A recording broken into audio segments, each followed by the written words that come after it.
Welcome, today I'm showing how to change screen recorder sound settings into a Samsung Galaxy M23. Firstly, open your settings, then go into Advanced Features option. Then here find Screenshot and Screen Recorder option, and how you can see, second block in the list will be Screen Recorder option. And first option is Sound option, so tap it.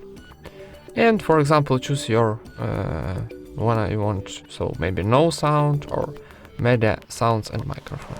Choose and it's saved automatically. And that's it. Thank you for watching, leave thumbs ups and subscribe to our channel.